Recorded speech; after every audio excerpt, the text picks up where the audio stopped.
Bonsoir. Est-ce que c'est possible d'avoir une salle sombre avec la lumière?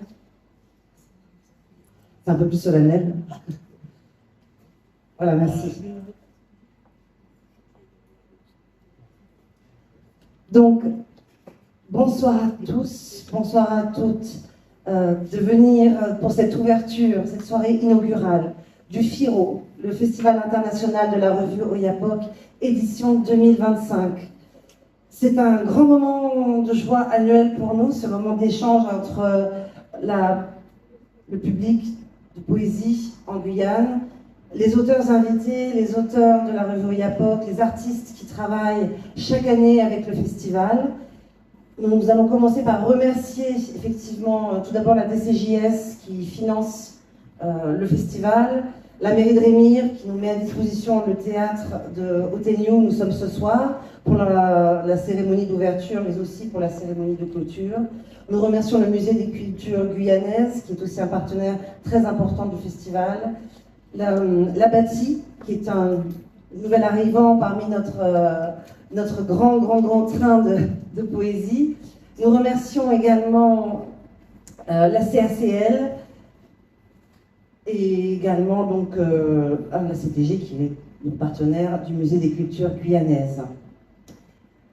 Donc ce soir, nous mettons à l'honneur la poésie d'un auteur qui nous vient du Tchad, Nimrod, qui est ici, présent avec nous, qui est arrivé hier et qui est venu donc en Guyane pour participer avec nous à cette grande expérience de faire vivre la poésie auprès de tous. Mais il y a également dans la salle un autre auteur, donc Daniel Pujol, qui est ici également présent et dont le récital se déroulera demain au 32 bis tiers-lieu à Cayenne, au même horaire, 19h. Donc pour découvrir un autre univers poétique, je vous invite à cette seconde soirée du festival. Le festival travaille avec une quarantaine d'artistes qui sont des artistes qui travaillent en Guyane. Donc ce soir, vous allez pouvoir apprécier la musique d'Atumo Jazz, la co-danse, la chorégraphie de la compagnie Danse Fusion. Et sur d'autres récitals, d'autres artistes, musiciens, plasticiens, photographes, qui vont intervenir et qui vont donc partager avec vous cet espace artistique. Car le FIRO, ce n'est pas simplement un espace de lecture. Le FIRO, c'est une maison de l'art. C'est quelque chose qui est pensé comme une maison ouverte pendant une semaine pour tous les arts qui s'articulent autour de cette chose un peu incroyable qu'est la poésie et qui tente de le partager à travers toutes les expériences artistiques que nous pouvons mettre en place. Donc bienvenue au FIRO. Nous espérons que vous allez passer un très bon moment et place à la poésie.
l'équateur. Midi sur ton crâne exactement. Ton ombre écrasée entre tes deux jambes qui soulignent ton destin tropical. À cette heure solennelle, la soif meurt. Où tu n'es plus. Il est toujours midi sur ton crâne de terre qui prolonge la sphère solaire, palais des atomes à l'intérieur de tes yeux. Il est toujours midi sur ton crâne extravagant et les rayons frappent de plein fouet l'équateur. Je vois une masse noire, peut-être un homme, à côté le reste d'un feu de veille, sa médiane universelle.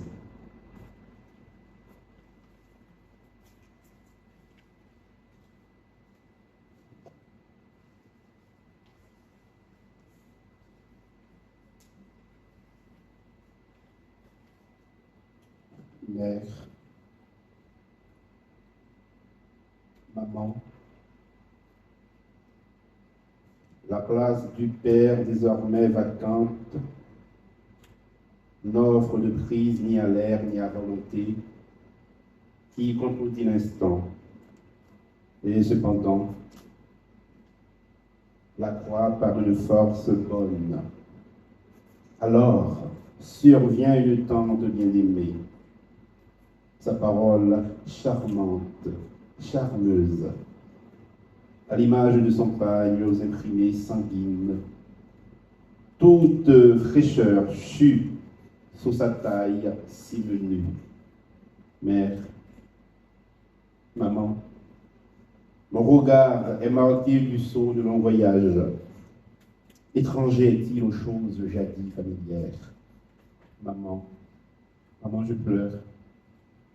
Je pleure pour un bonjour, maman. Je pleure pour un thé à la cardamone partagée sous le margosier. Maman, ce thé-là, lequel perd ses feuilles, petites perles d'or, ouvragé par un automne à contre-temps. Son tronc s'ennuie, s'écorce. Mère. Purger la nuit. Tu as purgé la nuit avant même d'atteindre le seuil. Le ciel en appelle au songe, souche d'elle, gorgée d'espoir. La nuit décante la fumée des chaumières, elle chambre notre âme, convoie nos secrets. Et tu penses avoir trouvé le chemin de cette maison entrevue près d'un essart, quand le jardin fait sonner son arrière-pays. Sa lampe, au centre des patages, à l'âme les morts.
Les atomes en moi retournent au futur et je me sens rajeunie.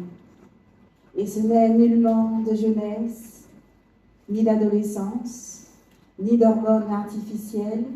La santé m'est juste redonnée.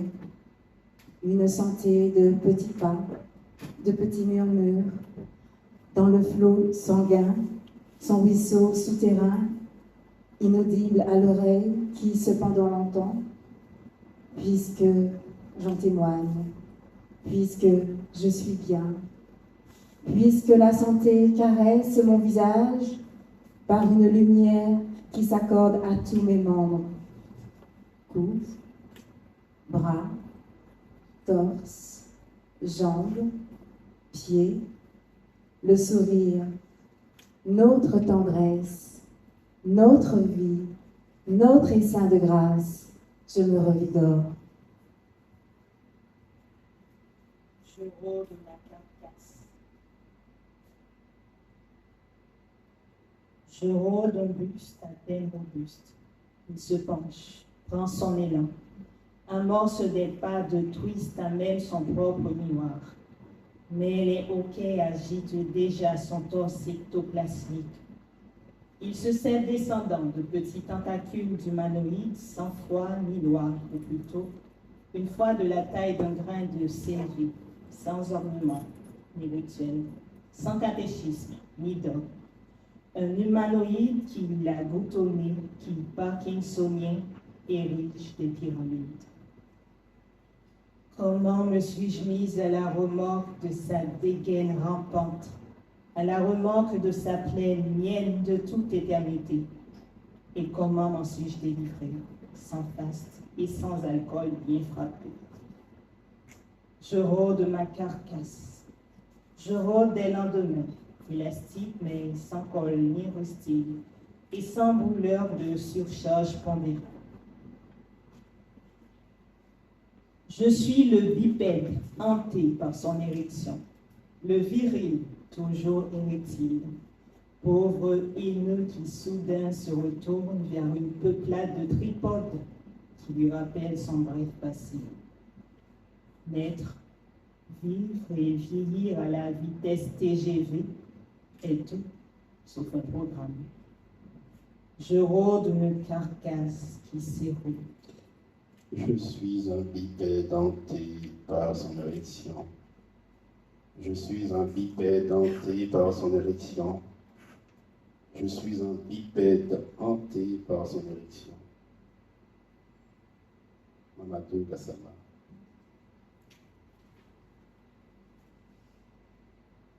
Gassama, la charge de voyelles de ce nom relaye deux consonnes douces à souhait. Elle enjambe le fleuve et le Djoliba mais certes pas un des moindres. Il sourit, le brave garçon, il sourit, il mécompte. Les mécomptes sont derrière lui. La Méditerranée vaincue. Gassama. Garçon perdu dans la cité des forts en gueule. Garçon ébloui par le destin. Il sourit à l'épigraphe grave et fronton du Parlement. Le président l'interroge, les journalistes aussi. Il ne comprend pas ces intelligents qui montent à l'assaut de sa personne. Il est au bord de la faille. Le Spiderman, le juste, l'humain, dont les muscles bandent pour gravir 4 balcons sous nos yeux médusés. Je suis un bipède denté par son érection. Je suis un bipède denté par son érection. Je suis le bipède hanté par son érection. Mais ce n'est pas du cinéma. Ce n'est pas du cinéma. C'est vrai. Il est Spider-Man et Grace Jones réunis. La fonction de pilote automatique, l'apnée rythmique sans compagnon de cordée l'ont sauvé plus d'une fois. Il vole, il saute, il survole. Il ne se voit pas agir. Il est l'archange Michel. Gassama. L'enfant est arraché au vide, un tour de main. L'horreur poursuit son œuvre dans notre tête. Gassama plane. Ses yeux n'ont pas vu l'abîme. Il n'a pas entendu nos hurrahs. Il sombrera à coup sûr à fréquenter ce monde qui le commente. Car lui, le rieur, le footeux, les exploits de Messie, il vit, il danse, il chante.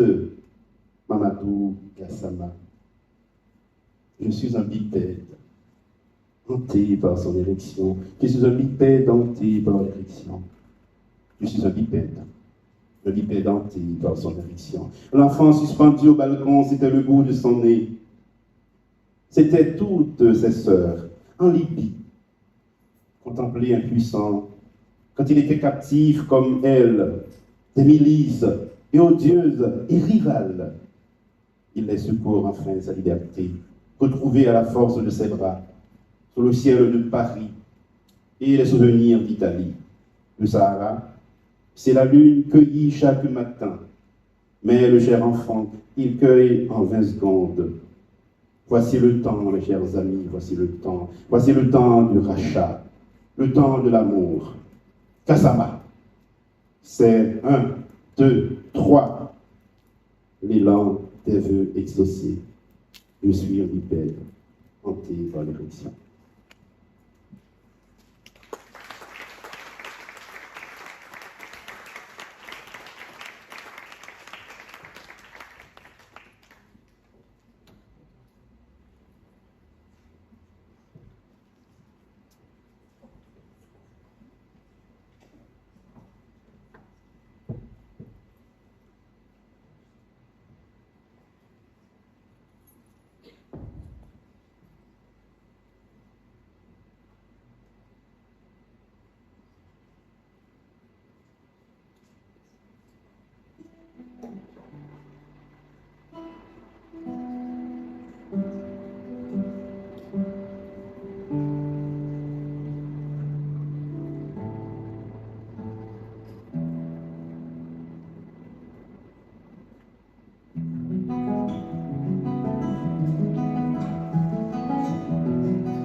pleine capitale.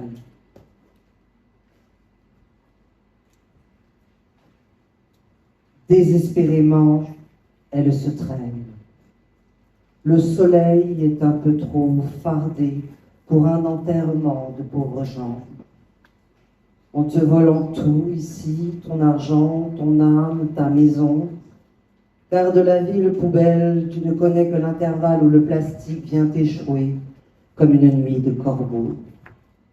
Et la terre s'engave, rongée, tapissée. Dans sa douceur même, la drape d'un suaire, et voilà que tu retrouves le sourire.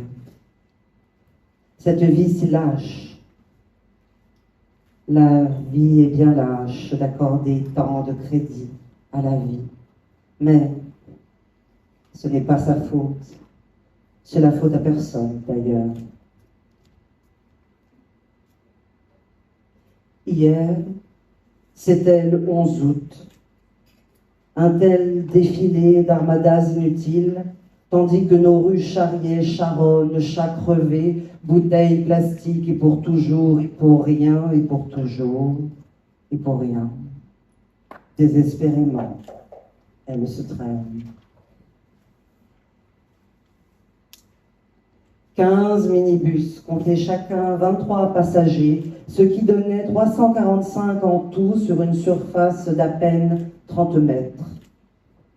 Il y avait aussi 15 taxis autour de moi, 6 fois 15 personnes bien tassées contre des ferrailles que leur menu monnaie ne méritait pas.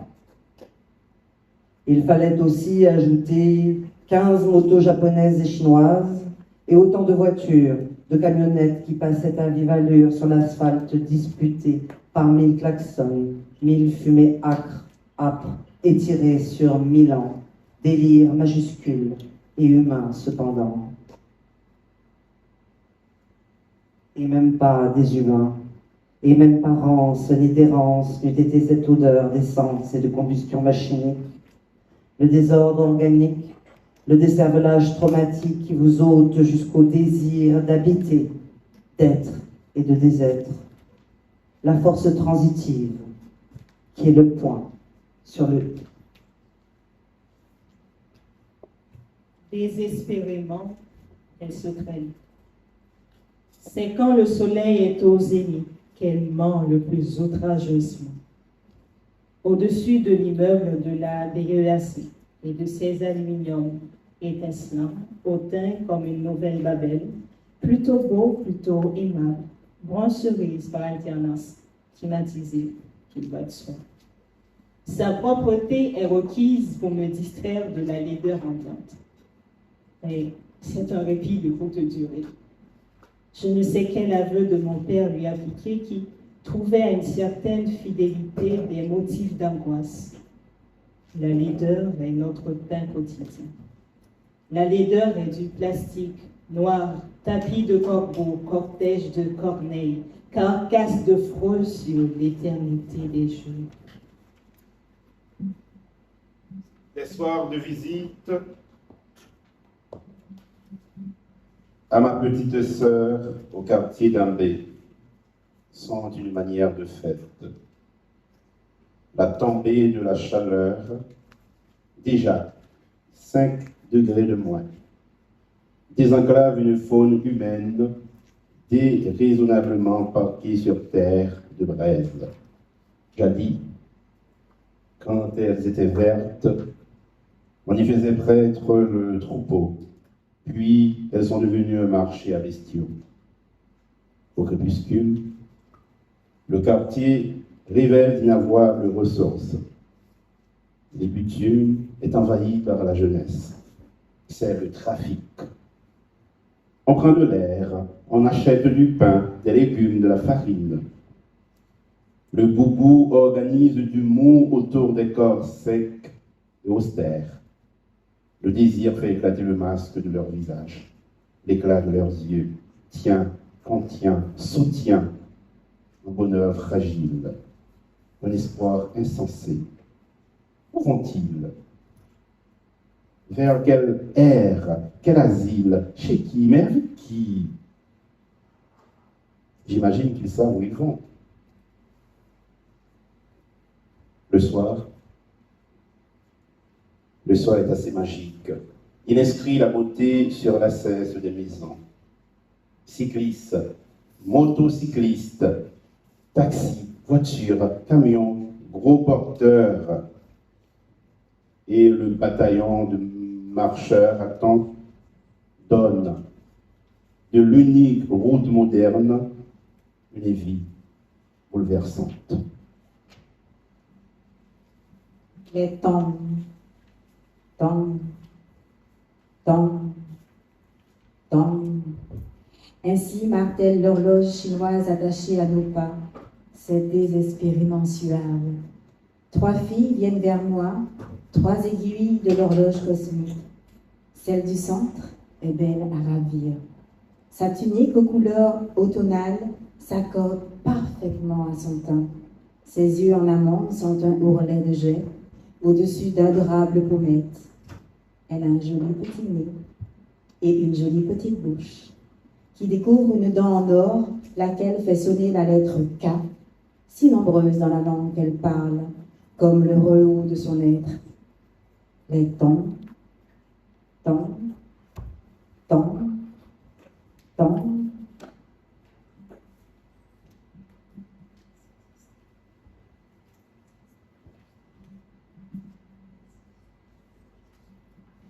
C'est désespérément fécond, une terre anxiogène. Nous l'érigeons, nous la détournons, nous la détournons, nous lui conférons une âme. La fièvre de fin d'après-midi a fait de nous des voyageurs incognito dans la lumière rasante du soir. C'est le prix que nous payons pour rendre urbaine l'angoisse. Des maisons sont partout. On a ouvert des routes. Je découvre le surnombre et son paysage. On se presse sur des routes sans trottoir. Je n'entends plus l'écho de klaxons, j'avance, comme tout le monde. Cet instant qui me fut doux entre tous, il suffit que je songe à ma fiancée de l'époque pour que des larmes me submergent. Moi aussi, j'allais dans la presque nuit vers un bonheur certain. Après la minute dorée, survenait la minute bleue.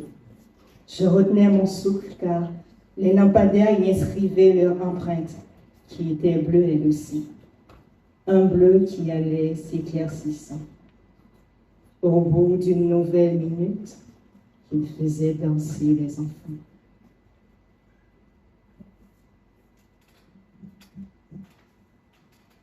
Désespérément, je me traîne. Au bout de ma cité, au bout de mon couple, au bout d'une table à manger, au bout d'une salle de bain, au bout d'un tableau. Désespérément, je me traîne au bout de la place que la vie me dénie.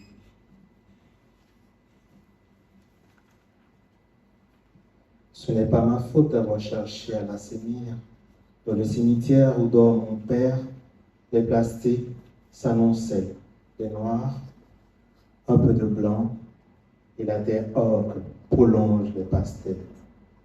J'aime le dénuement de ce lieu. Un râteau y ferait place en une journée.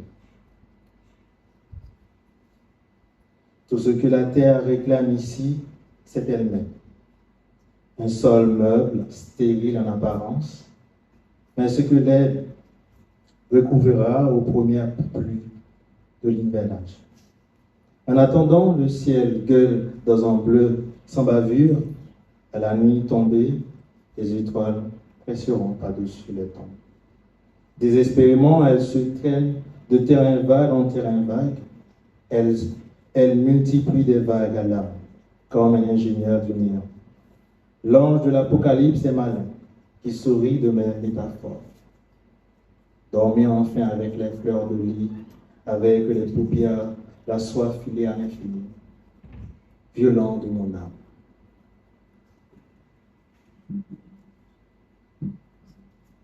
J'ai pleuré sur la tombe de mon père, l'absence a demeuré en moi.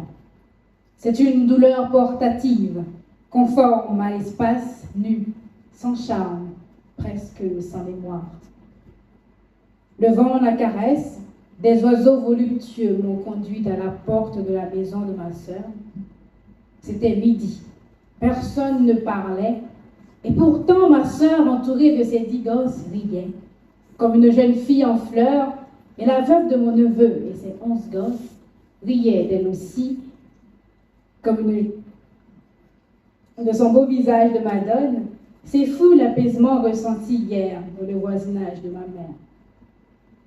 Comme si j'avais 12 ans. Elle m'avait offert un repas de pauvre.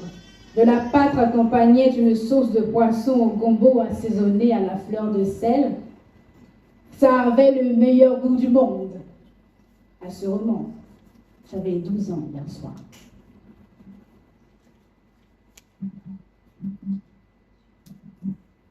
J'avais 12 ans. Or, la ville tissait jadis l'infini comme sa matière première. De mon enfance à mon âge adulte, elle savait accompagner mon rêve à la déclivité du soleil quand celui-ci, au terme de sa révolution, passait le relais à la lune et aux étoiles. La lumière est une semence divine pour qui sourit la paix des maisons non barricadées. Nims, Caïd Sidra, Terminalias et Capoquier, Fromager et Tamarinier. Le paysage est vert qui les honore de son tempérament. Je dirai un jour prochain, la haute magie des maisons de terre, car des bondieuseries occupent nos têtes. Mais le paysage en a cure. Il n'est même pas païen. Il n'est même pas chrétien. Il n'est même pas musulman. Il est infini à la mesure de l'amour de nos conçus. Vivre savamment, mourir avec le sourire. Quelle rime triste. J'éclaterai ma tête contre leurs bons mots. Eux qui m'ont dépouillé de tout espoir.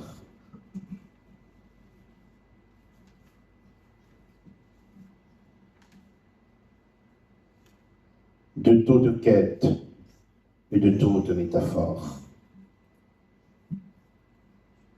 De toute quête et de toute métaphore.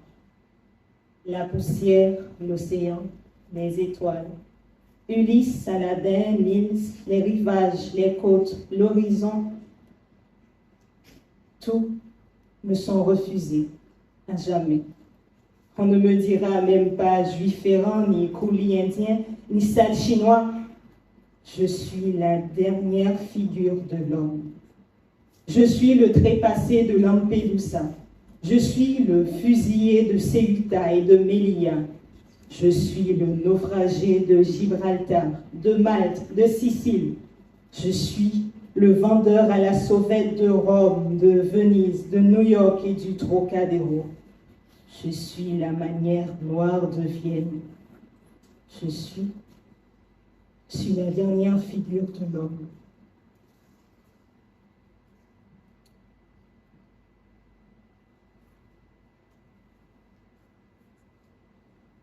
Où est mon pays? Je n'ai plus de pays. Nos diplomates m'ont vendu au plus offrant et mon malheur est sans borne. Me voilà condamné à l'exil, noyé dans l'océan des misères, tourné, détourné, tel un tournesol au début de l'été. Mes yeux n'ont pas mûri non plus ma peine.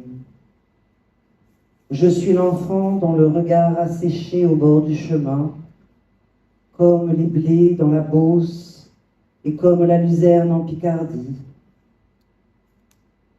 Je me suis adossé à la paille, j'y ai roulé.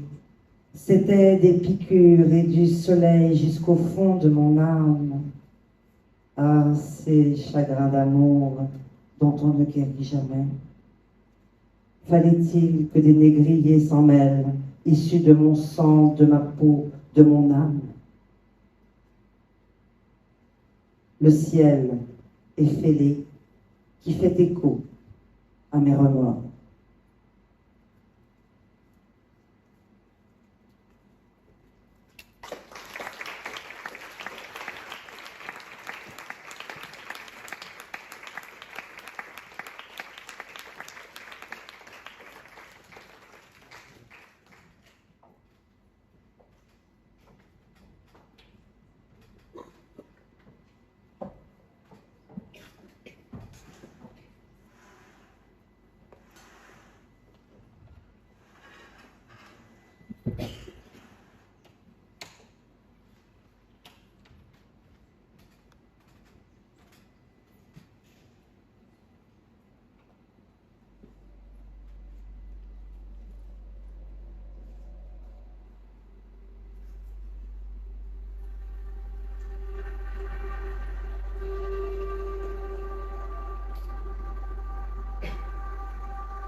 inside my own world of make-believe.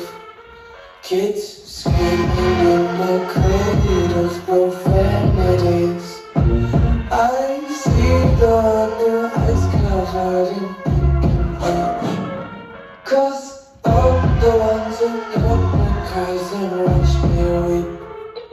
I love everything. Fire spreading all around my room. My world's so bright, it's hard to breathe, but that's alright. Hush.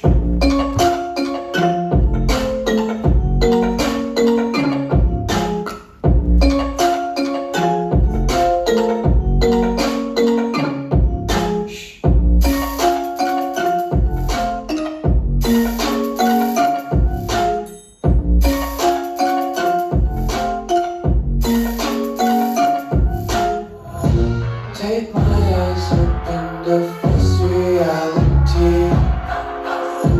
Why can't you just let me eat my weight in glee? I live inside my own world of make-believe. Kids screaming in their cradles, profanities. Some days I feel skinnier than all the other days. Sometimes I can't deal with my body belongs to me. I love everything. Fire spreading all around my room. My world's so bright, it's hard to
Il me tarde de partir pour oublier les joies moisies. Le soir s'annonce au pied de l'arbre, le soleil se retire quand se décante l'oubli. J'attends la révélation, elle garotte mon cœur. La nuit s'élance sur la traîne du jour. J'embrasserais volontiers mon enfance perdue si j'en avais le loisir. L'éclair du départ me foudroie. La lune a brillé au fond du puits, lustrant sa transparence. Je suis sa chambre d'écho, loin en deçà de la parole qui m'habite, me déchire, me console, me raccorde. En elle, une terre m'est rendue, une amie chère, souveraine dans l'aube de la nuit. Je chante le Dieu qui vient, insulaire est sa splendeur. À la margelle du puits, j'y attendais mon père, son visage qui tout soulignait. Oh, le cri décharné, la minceur orpheline.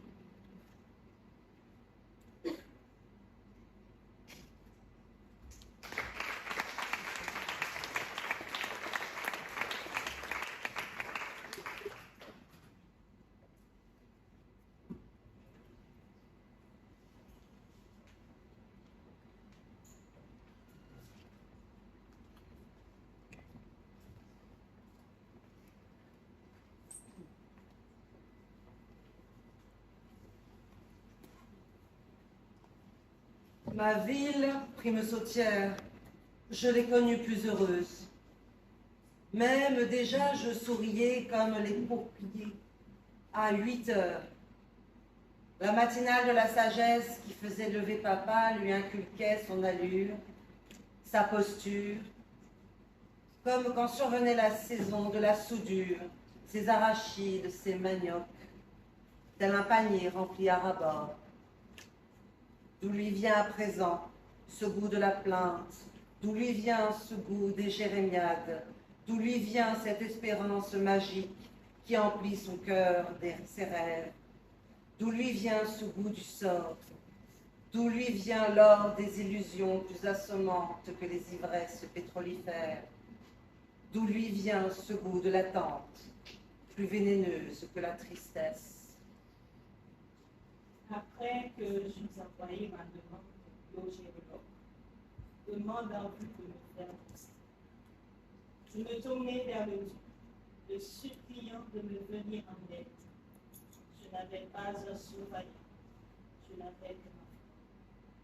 Je l'avais mis sous, je l'avais affligé. Mon Dieu, pourquoi m'abandonnes-tu? Mon loyer me prend au nez, mon pain résonne avec la débile. Je n'aime pas seulement qui m'envoie par des histoires sentimentales. Je n'aime pas le poète. Au feu, dit la femme. À mort, dit le faiseur de rien. La valeur de temps sont consommables. Ça suffit, s'écrie l'axolotleuse. Halte là. Intervient le presbytère. Ils appellent volonté leur patrimoine. Ils appellent enquête leur compte en banque. Ils appellent ténèbres au cœur de la forêt congolaise une chambre dans un 5 étoiles. Ils appellent vivre le fait de se donner la peine de l'expirer. Ils appellent clarté absolue du ciel une clairière bleue entre deux nuages gris. Ils détestent rempiler. Ils détestent vouloir. Ils détestent le coup de foudre. Ils détestent le coup de foudre. Tous les coups de foudre sont une salve de sperme prématurément fatigué, préventivement aseptisé, génétiquement désactivé. Ita Baobab, de nouveau le murmure de la nuit, l'annonce puissance du jour, cette demi-mesure nommée Baobab. L'orchestre des anges bat à la mesure d'une miséricorde à souhait sur des volumes matins. Elle m'incite à crier « Au secours !» comme si j'étais son épaule de fils. L'épouvante est un sortilège. Je suis nu, j'ai foi, interdit en moi-même, comme si une ville conduite. Et Dieu a su sur des branches d'odus, exécute solennel leur cri sur lui. Salut à toi, mère, pleine d'angoisse.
حبة غزالي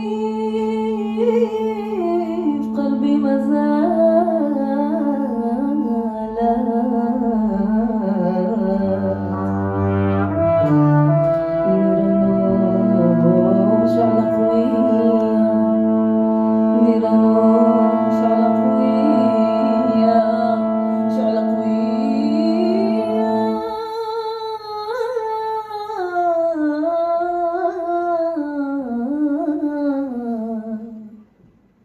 محال ننسى غزالي محال ننسى هو ديما في بالي وعقلي معاه محال ننسى غزالي محال ننسى هو ديما في بالي وعقلي معاه محال ننسى غزالي محال ننسى هو ديما في بالي وعقلي معاه محال ننسى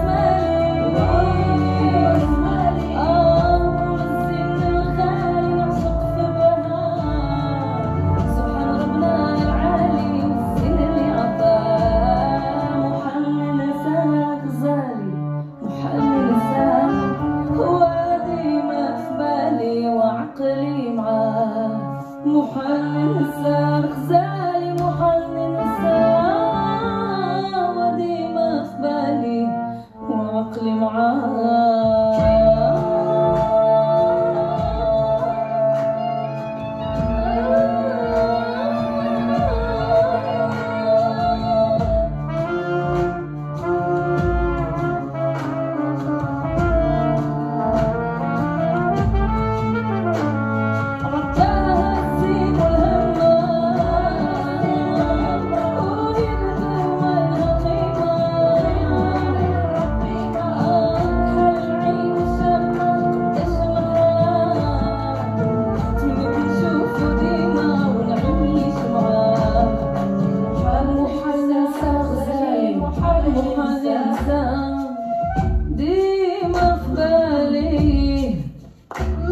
محال ننسى غزالي محال ننسى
Ces larmes viennent de mon enfance qui s'égoutte sur la poussière. La foule des endeuillés m'entoure, de son amour, de son chagrin. Cet après-midi, un pasteur à la voix chevrotante a versé sur un tertre tout frais sa libation d'eau de Cologne. Ce geste me hante. Et c'est à 6 ans que j'y fus exposée pour la première fois. Pourquoi? Pourquoi tant de soif sous mes pieds? Pourquoi tant de maigreur dans la station des hommes qui dérivent avec la paille, les tombes et les fleurs artificielles? Le soleil les a délavés, les épitaphes aussi, dont les lettres tombent une à une, comme pour rebondir au son des cantates de Bach. Ce ne sont pas des enterrements, mais des éboulis d'oubli. Les tombes en témoignent, le désérante défoncée, plus veuve qu'orpheline, plus pitoyable que misérable. On déroule l'éloge du mort, il faut se hâter tout de même.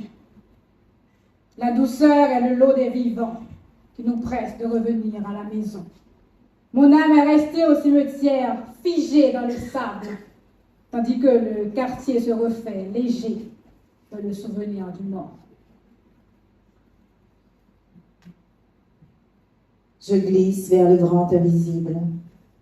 Je pense à toi qui m'aimes tant, Toi, le presque transparent au soir, avec des mots qui ont oublié, l'odeur de ces journées. où la pureté affolait mes sens. J'apprends l'invisible murmure tu perds.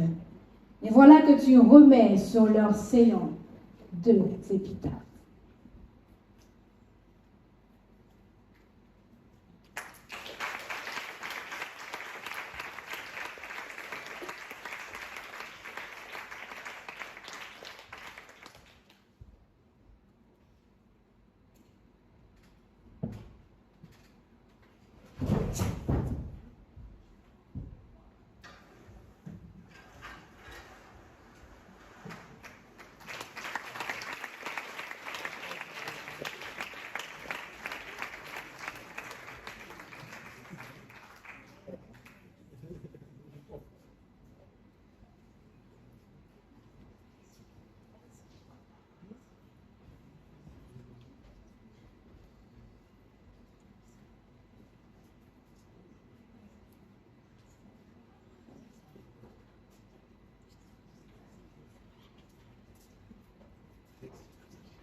C'était donc le récital proposé par la revue Yapok autour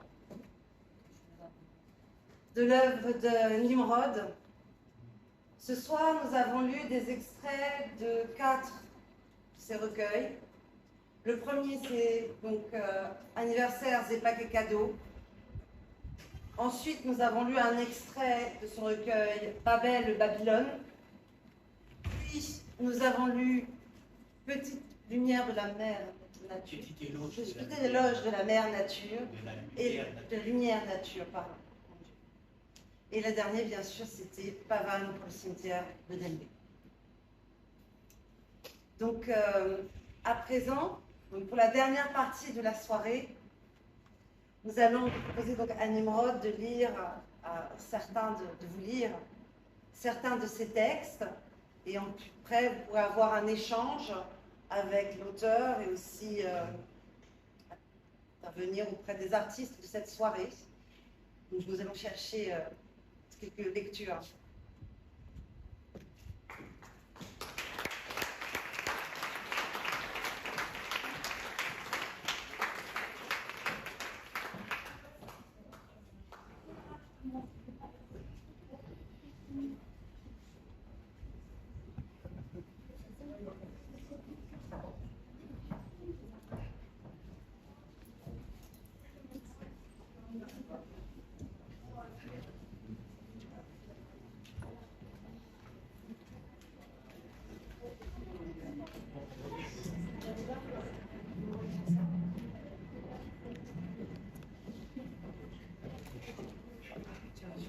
Sinon, tu peux choisir également.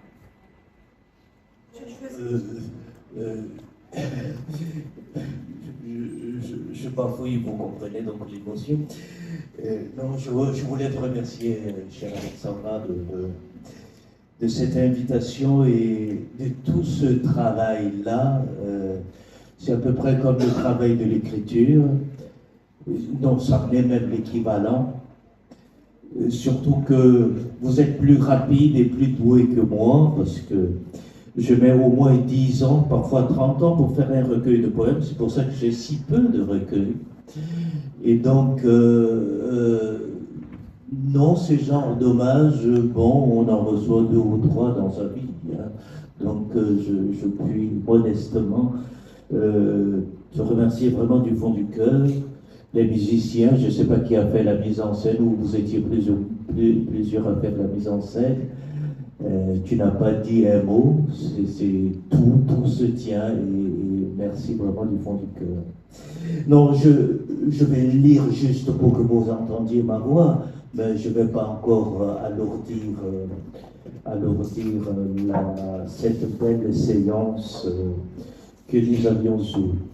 Je n'ai pas encore visité votre belle forêt, après tout elle est partout, n'est-ce pas? Et donc,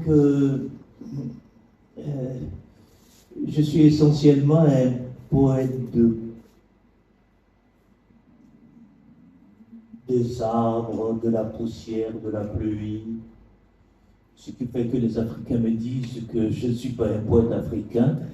Alors je dis oui, bien sûr, puisque l'Afrique n'a ni des arbres, ni de la poussière, ni de la pluie. Alors bon, tant mieux. Et depuis que je suis entré dans cette collection patrimoniale, ils disent « Ah oui, Nimrod était en avance, c'était un poète écologique. » Bon, c'est comme ça. Un très grand poète que vous connaissez, Rilke, disait que la gloire est la somme de malentendus qui s'attachent à un monde nouveau.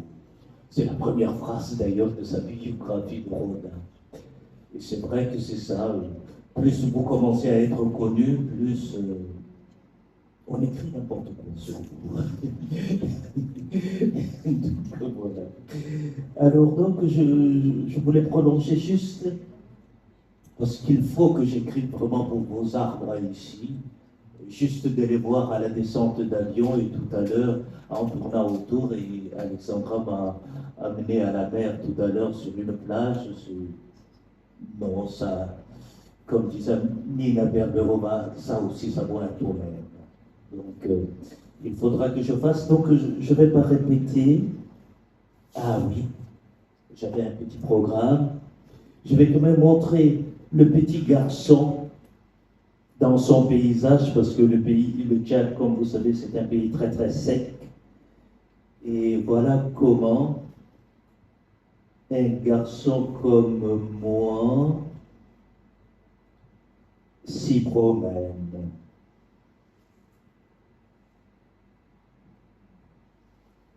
Jadis, Je courais dans ces plaines tel un ange arpentant un pays mystérieux.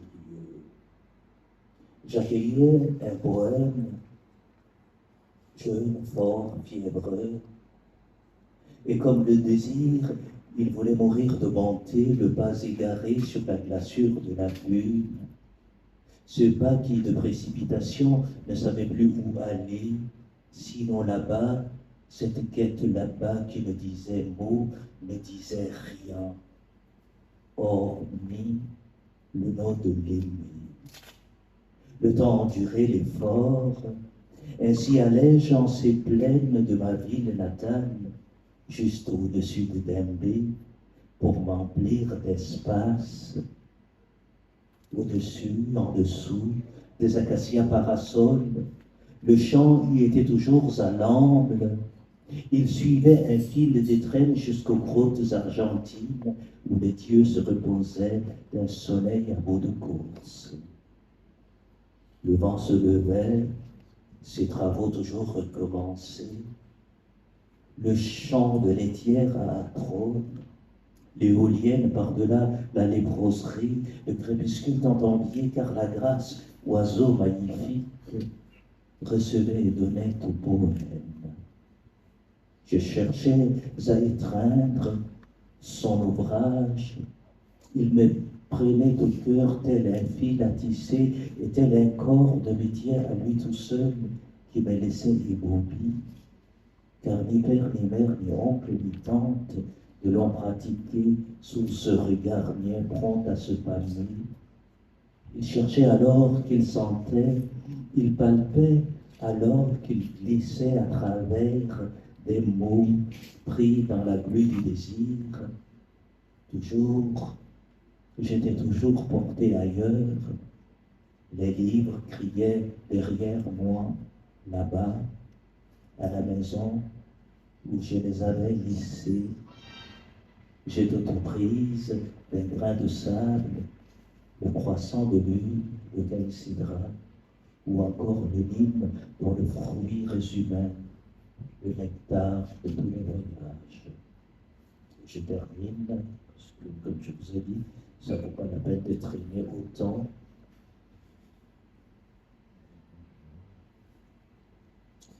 C'est un texte de prose au fil de l'eau, parce que je viens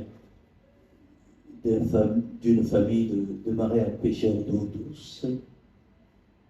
Et là, vous trouverez des souvenirs du Tchad et des souvenirs de Normandie, au fil de l'eau. Ce matin se déploie une mer d'huile. Hier soir, elle était d'or et là, elle est d'argent. Le reflet liquide de l'un de l'autre, métal offre à mon regard des moulures qui sont le produit d'une forge du maître. La scène est d'autant plus belle qu'elle cache mal la menace qui se traîne en ses profondeurs. J'habite aux premières loges du port de Rouen, car tel est le statut de cette ville du canton de Barentin, nommé Duclair. Ainsi s'énonce la limite de son nom, car l'eau n'y a aucune chance de devenir claire. D'immenses minéraliers et en cœur le remuent en permanence. Majestueuse, sans devenir écrasante, sa surface est un long ruban moiré qu'un peintre géant ravive par des mouvements à peine perceptibles. Les ancêtres avaient moult termes pour traduire les frissons du fleuve, sa glaçure, ses friments, son accalmie, son réchauffement, son attente, sa surdité, son écoute, sa nonchalance, son indifférence. Il ne le personnifiait en rien. Il le considérait juste comme un être vivant au même titre que sa puissance appelait de leur part une loyauté à toute épreuve. Aussi désapprouvait-il que les femmes et les enfants se baignent à toute heure du jour, et la nuit sans faire montre de quelque gravité.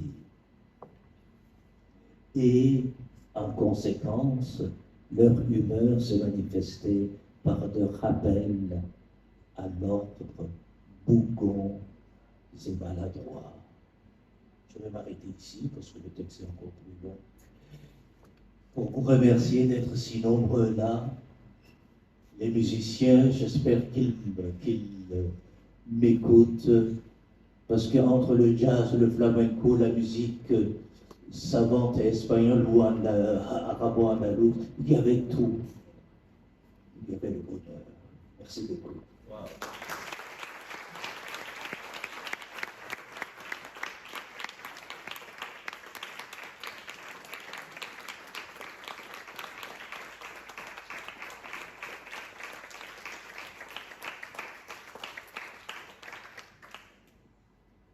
Donc, voilà, la soirée autour de la si belle poésie de Nimrod commence à s'achever. Bien sûr, nous laissons un espace à présent pour que vous puissiez échanger avec l'auteur, comme si envie vous vient d'intervenir ou de poser une question.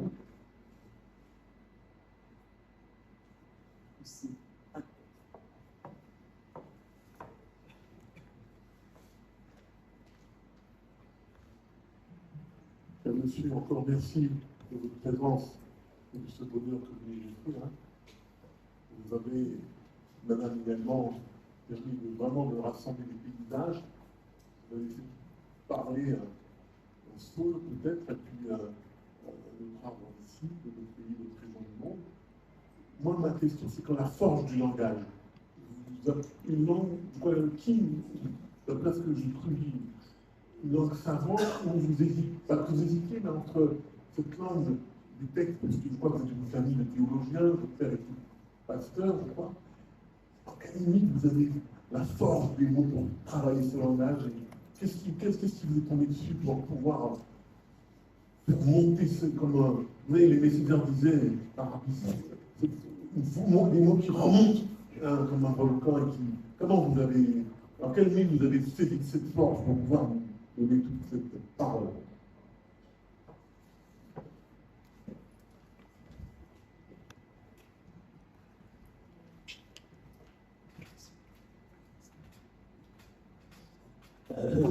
Monsieur, vous avez dit, il me faudra 4 heures et encore, je crois que je n'y arriverai pas. Merci de votre question si généreuse. La Bible a été mon syllabaire. Donc, j'ai lutté toute ma vie pour essayer de garder ça loin, mais on ne change jamais son enfance. Je connais une amie israélienne qui disait, elle écrit en français, elle ne peut pas écrire en hébreu. Elle dit, dès que je mets un mot, j'ai l'impression que c'est toute la Bible qui vient. Alors sa seule manière de sortir de la Bible, c'est d'écrire en français. Et c'est une expérience très très intéressante. Et donc la Bible a été mon syllabaire, mais ce que je mets dans la Bible, ce sont les livres poétiques. Ceux qui connaissent un peu la Bible, c'est le Cantique de Cantique, c'est Ecclésiaste, c'est les petits prophètes, Osée, Habakkuk surtout. C'est des textes comme ça qui étaient... Mais à l'époque, on ne disait pas poésie de mon temps, on disait ou récitation à l'école, ou des choses comme ça. Et donc, cette envie comme ça... Quand ça sonne, et en effet vous aviez fait la main comme ça, que je suis ailleurs, j'étais en effet ailleurs. Or, dans cette famille, mon père l'a résumé d'une phrase me concernant, il disait, mais d'où il sort celui-là, dans la famille, ça donne des théologiens, ou ça donne des ingénieurs, ou d'où il sort. Et puis, comme mon grand frère voulait plutôt que papa me freine, il se tourne vers mon grand frère et dit, laisse-le tranquille, il ne fait de mal à personne. Alors, j'ai toujours dit que c'est mon père qui m'a donné vraiment l'autorisation de faire ça. Quelque chose qui était à des années-lumière chez eux. Et pourtant, on ne pouvait qu'être poétique dans ce milieu.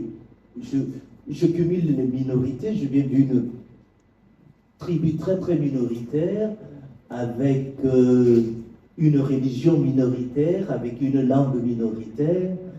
Et donc, quand vous naissez vraiment dans un milieu comme ça, sorti de la famille, je n'ai personne avec qui parler cette langue,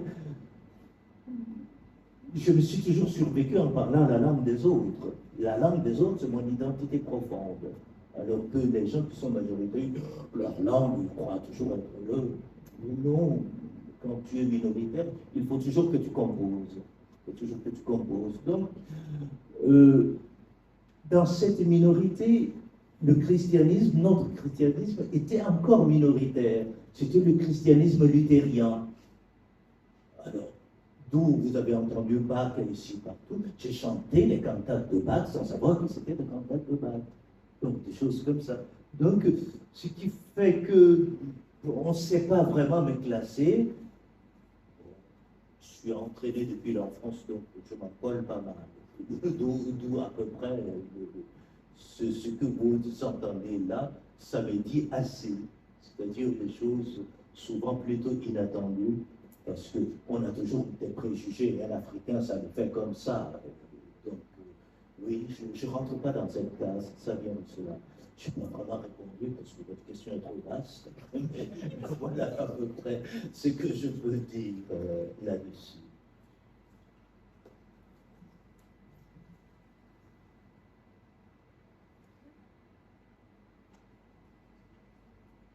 Pourquoi tant de mélancolie dans le texte? Vraiment, s'il n'y a pas la mélancolie, je ne sais pas si on peut être artiste et écrivain. Il y a trop de mélancolie parce que je suis tchadien, je ne sais pas si ça a été dit. Le Tchad a éclaté sur la scène des indépendances africaines des années 60. Le Tchad éclate dès 63. C'est une guerre dès 63 jusqu'à aujourd'hui où nous parlons. Le Tchad est toujours en guerre. C'est l'une des guerres les plus oubliées au monde. Et donc, si vous n'êtes pas mélancolique, je ne sais pas qu'est-ce que vous pouvez faire d'autre. Parce que la mélancolie est souvent qualifiée et négativement. Je préfère plutôt l'approche de Gilles Deleuze. Deleuze dit de l'élégie que l'élégie, ce chant triste, plutôt le sens, comment il le comprend. L'élégiaque dit plutôt ce bonheur est trop grand pour moi. Voilà ce qu'il dit. Et vous avez vu que les chants d'amour qui nous plaisent le plus, ils sont toujours très, très tristes. Et donc, c'est cette chose-là, il faut savoir les tenir ensemble. Et pour rien au monde, je ne vendrai ma mélancolie, quoi, parce que c'est de là que tout vient. Vous êtes un personnage triste? Oh non, si tu ne connais jamais. Mais je déteste ceux qui disent je suis heureux et je suis dans le bonheur. C'est du mensonge. Ça veut dire que ça cache quelque chose.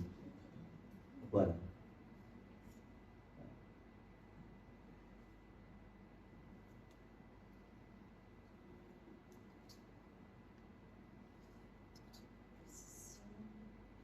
Donc, si vous n'avez pas d'intervention, nous allons maintenant passer à rallumer les lumières et nous diriger vers une question.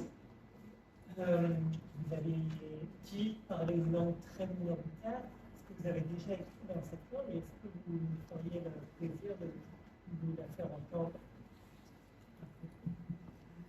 Non, ça c'est souvent... c'est vrai que Beckett nous a tellement colonisés, mais citez-moi d'autres écrivains comme Beckett qui écrivent dans deux langues.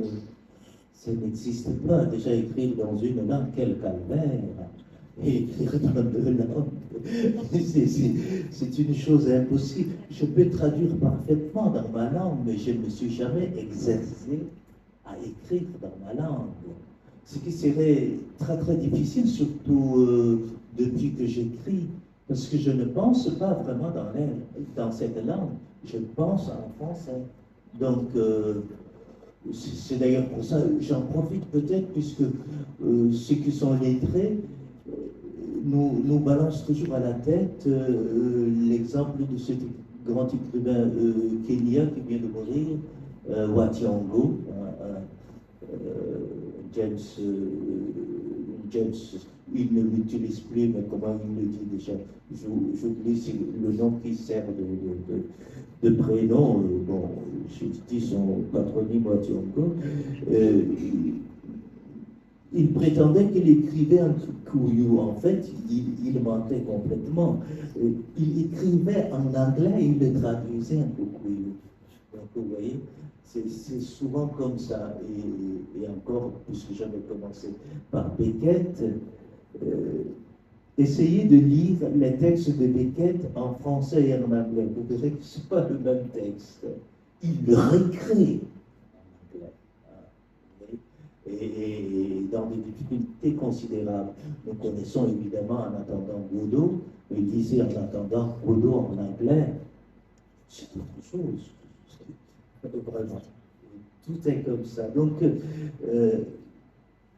parce que quand vous passez dans une autre langue, vous changez en même temps d'imaginaire, n'est-ce pas?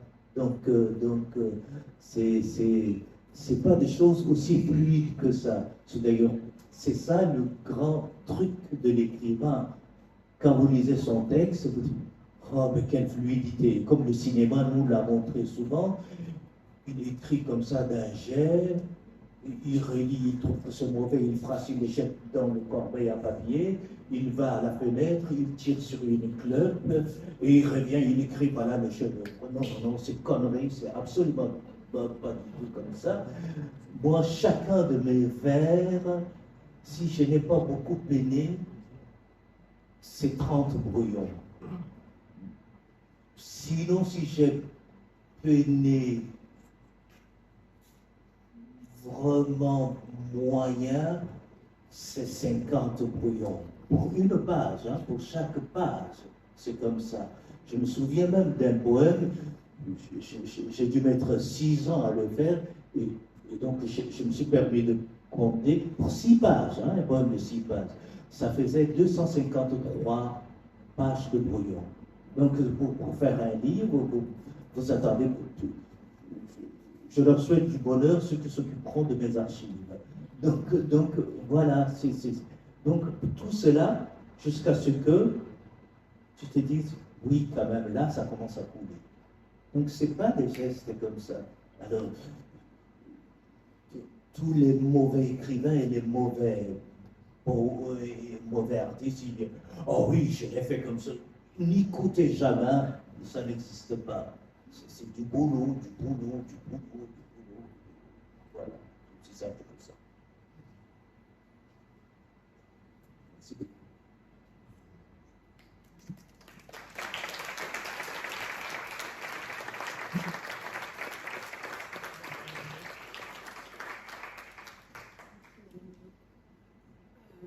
Donc à présent, les livres de Nimrod sont entrés. La séance de dédicace va pouvoir commencer. Merci beaucoup, Anne.